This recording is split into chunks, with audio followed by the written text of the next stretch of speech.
Alright, today we're going to go on to the chain rule. So this is kind of our last big rule, along with the product rule and the quotient rule and the power rule, to help us take derivatives of most functions. So the chain rule is going to help us take the derivative of composite functions. So first, before we get into the chain rule though, I want you to find f prime of x, given f of x is the quantity 5x squared minus 3 squared. So you should be able to do this. Pause the video, find f prime of x, unpause when you're ready to check your work. Alright, so based on the techniques that we know now, what we would have to do to find the derivative here is first multiply out 5x squared minus 3 quantity squared, so that's 25x to the fourth minus 30x squared plus 9. Now I can use the power rule for each term, and I end up with f prime of x is 100x cubed minus 60x. Okay, not too bad. But what if this had been, instead of a 2, let's say a 20? Now you're not going to want to multiply all of that out. And even if it is a 2, you don't have to. That's where the power rule, I'm sorry, not the power rule, the chain rule is going to come in play. So the chain rule deals with composition of functions. If f of u is a differentiable function of u, and u is g of x, which is a differentiable function of x, then y equals f of g of x is a differentiable function of x, and we can find dy dx by doing dy du times du dx. Another notation for that is d dx of f of g of x is f prime of g of x times g prime of x. So now, how does that work? Well, let's think about the last problem that we had.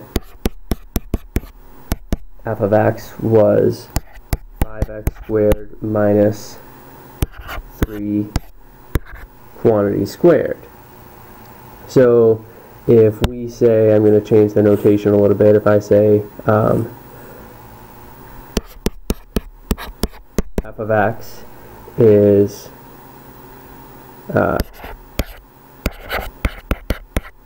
h of g of x, well, what was h of x and what was g of x?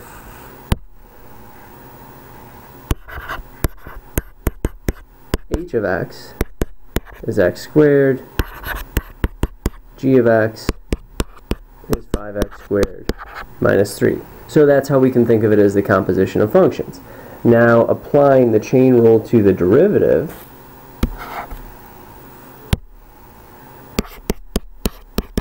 f prime of x is f prime of g of x. So that's saying just use our power rule, so I can bring down the 2 times 5x squared minus 3. Reduce the power, so this becomes a 1. I don't need to write that, but just so you can see it, I'll write that. And then times g prime of x. Well, g prime of x is the derivative of the inside, or what I'm calling g of x, which is just going to be 10x. So that is f prime of x using the chain rule. If we simplify this, we can see that this equals 2 times 5 is going to be 10, 10 times 10 is going to be 100, x times x squared is x cubed, so I get 100. X cubed minus 2 times 3 is 6, times 10 is 60x. So we get the same answer. This leads us to what we call the extended power rule, which is actually what I just did on that last problem. So we know d dx of x to the n is n times x to the n minus 1. So d du of u to the n is n times u to the n minus 1. So d dx of u to the n is n times u to the n minus 1 times du dx. That's just formal notation for exactly what I just did on that last problem.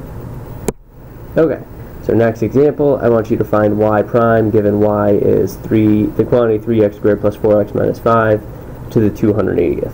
So pause the video, unpause when you're ready to check your work.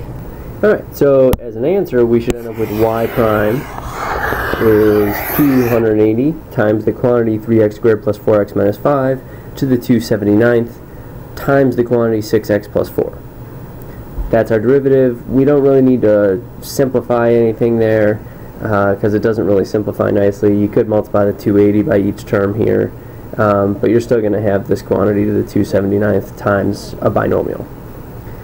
Showing you how this relates to that extended power rule that we just looked at, well, my u is the 3x squared plus 4x minus 5. So y is u to the 280th, so y prime is 280 u to the 279th times du dx. So that's just showing you with the extended power rule. Next, I want you to find, this should be f prime of x. So f of x is the square root of x squared plus 4x plus 3. Pause the video, find f prime of x, unpause when you're ready to check your work. Alright, so here I'm going to use the chain rule. Remember, the square root is an exponent of 1/2, so I bring down 1/2. I get the quantity x squared plus 4x plus 3 to the negative 1/2 times the derivative of the inside, which is 2x plus 4. Now this one I do want to simplify a little bit. We don't like to have negative exponents if we don't have to, so I'm going to bring this down to the denominator, and then there is a common factor of 2. So I can factor out a 2 in the numerator, and it reduces with the 2 in the denominator. So my final answer for this is going to be f prime of x is the quantity x plus 2 over the square root of x squared plus 4x plus 3. Remember, we do not rationalize when we have variables under a root in the denominator. Next one. Find y prime, given y is the quantity x cubed plus 3 to the 6th times the quantity 2x to the 4th plus x minus 2 to the 10th. Pause the video, unpause when you're ready to check your work. Alright, so here we need to use the product rule and the chain rule. So I do the product rule, the first, so x cubed plus 3, quantity to the 6th, times the derivative of the second. To do the derivative of the second, I have to use the chain rule. So I bring down the 10, and then 2x to the 4th plus x minus 2 to the 9th, times the derivative of the inside, which is 8x cubed plus 1, plus the derivative of the first, so I have to use the chain rule here. So this is going to be 6 times x cubed plus 3 to the 5th, times the derivative of the inside, which is 3x squared, and then times the second. So just to highlight, this goes with this piece, and with this piece, and this goes with this, and then that's the derivative. Now, if this was a test or a quiz and I said do not simplify, then you would just leave your answer like I did here. If you need to simplify, we have to do a little bit more work. So first I combine the 10 with this quantity, so that's how I got the 80x cubed plus 10. And then on the second term, I did the 6 and the 3x squared. So that's how I got the 18x squared. Now I recognized that I had a like term here and a like term here. I'm sorry, not like term. I had a common factor. So I had x cubed plus 3 to the 6th and x cubed plus 3 to the 5th. Therefore, x cubed plus 3 to the 5th is the greatest common factor out of those. I have 2x to the 4th plus x minus 2 to the 9th, and 2x to the 4th plus x minus 2 to the 10th. Therefore, 2x to the 4th plus x minus 2 to the 9th is the greatest common factor. So from both terms, I factored out x cubed plus 3 to the 5th times 2x to the 4th plus x minus 2 to the 9th. And then I was left with x cubed plus 3 times 80x cubed plus 10 plus 18x squared times the quantity 2x to the 4th plus x minus 2. Now I multiplied all of this out and combine like terms.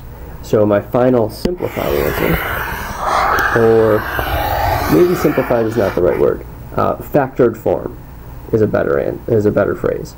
So this is what we'll call factored form.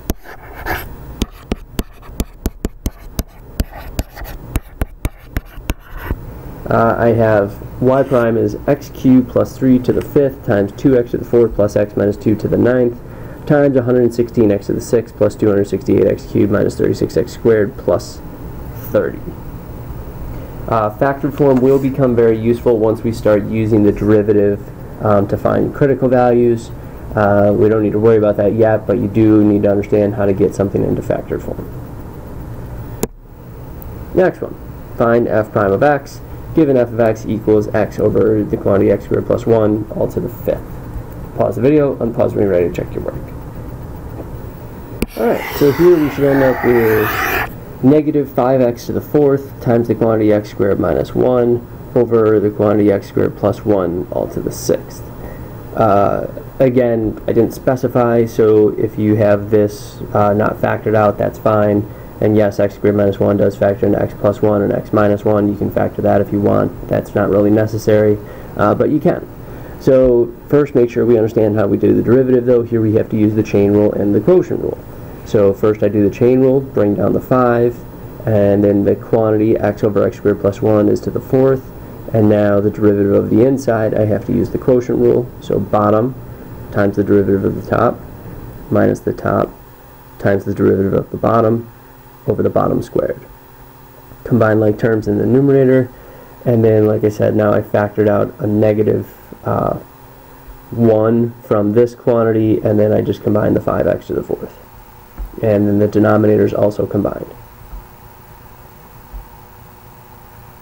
Alright, so now let's see if we can use the chain rule graphically. So if I have a function f of x here in blue and a function g of x here in red, and I know h of x is f of g of x, I want to find h prime of 1, h prime of 2, and h prime of 3 if they exist.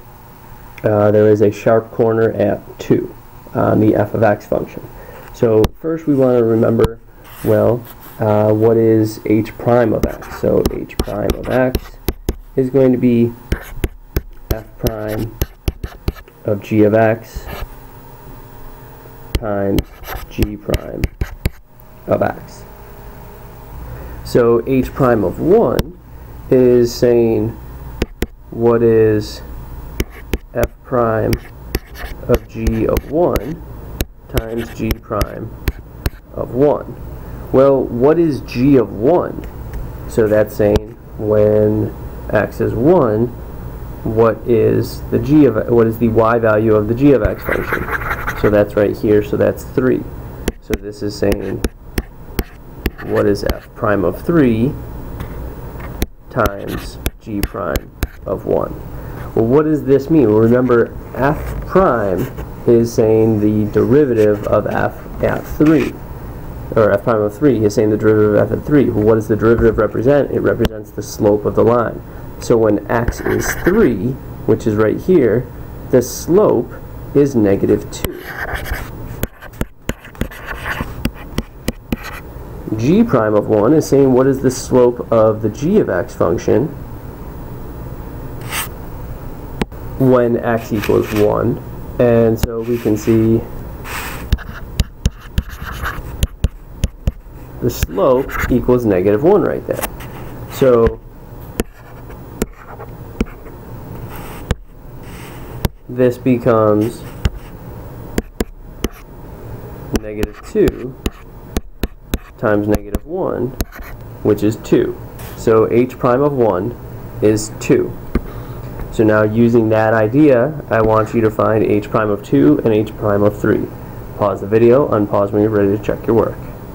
Okay, so h prime of 2 is f prime of g of 2 times g prime of 2. G prime of 2 is negative 1. G of 2 is 2, so this becomes f prime of 2. F prime of 2, though, does not exist because that's at the sharp turn. So this entire derivative, h prime of 2, or that value does not exist. So that's d and e. Does not exist because we're trying to evaluate f prime of 2. H prime of 3 is f prime of g, is f prime of g of 3 times g prime of 3. G prime of 3 is still negative 1. G of 3 is positive 1. And so this becomes f prime of 1, which is the slope at 1, which is right here, and that is 2. So we get 2 times negative 1, which is negative 2. Alright, we're going to stop this video here. There are 2 more of these type of examples that I want to do, so that'll be in part 2. So stop this, go on to part 2.